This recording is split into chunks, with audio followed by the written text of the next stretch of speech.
supaya kita impor beras lagi dari Vietnam. Simple aja. Karena kalau lu lihat surat kabar terbesar di Vietnam hari ini itu juga lagi pada panik karena harga beras di Vietnam itu udah turun guys ke titik terendah juga sepanjang sejarah.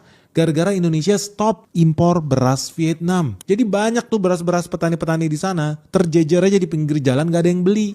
Kalau zaman dulu dikirim tuh buat ngasih makan mulut-mulut tuh yang kerja di Depok. Tuh orang Jakarta, orang Bekasi, mulut lu dikasih makan tuh beras Vietnam. Hari ini sekarang gak bisa. Karena ternyata Indonesia sudah swasembada pangan guys. Kita makan beras dari hasil tanah kita sendiri. Akhirnya Indonesia punya kebanggaan juga ya. Untung aja menteri yang kemarin itu ya, si setan yang liar itu udah masuk penjara nih. Bersyukurlah kita diturunkan menteri baru yang sangat capable lah. Tapi sebetulnya memang gak gampang guys jadi pejabat di negara ini.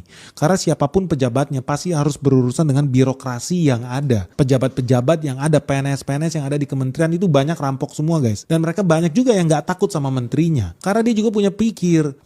Menteri, lu paling 2 tahun lagi di reshuffle. Presiden lu 5 tahun sekali ganti. Gue tetap jadi PNS di sini bro. Gue tetap jadi birokrat di sini bro. Ada gak ada lu. Setiap tahun gue naik pangkat. So apa yang dilakukan pejabat itu banyak yang gak mau kerja. Banyak yang mentalnya perampok. Banyak yang korup. Gak peduli menteri ngomong apa mereka suka-suka sendiri. Alah lu paling 2 tahun lagi hilang lu. Kan gitu mindsetnya. Makanya susah. Betul-betul susah. Lu mau jadi menteri juga susah. Makanya jangan heran juga kalau banyak menteri yang udahlah. Kalau gitu toh bener juga ya kata pejabat-pejabat eselon 1, 2, 3 ini gue bentar lagi di reshuffle. Ya udahlah ikutan korupsi aja. Ya udahlah ikutan aja. Party-party aja. Aja mabuk-mabukan aja, nggak usah kerja pikirin rakyat, nggak usah, toh 2 tahun lagi diganti gitu guys. Itu yang salah mindsetnya. Makanya jarang lu bisa berharap, sangat jarang lu bisa berharap ada menteri yang berani sama bawahannya, itu jarang lu. Makanya gue salut sama si Amran. Kenapa? Dia jadi menteri, kemarin dia ditipu sama karyawannya, sama PNS di kementerian, pejabat-pejabat kementerian mau tipu dia. Apa? Ada tanah kementerian 200 hektar, bukannya dipakai buat swasembada pangan, malah disewain guys. Geblek ini, gila banget ini. Lu bayangin, lu kira tanah bapak lu main sewa-sewain aja.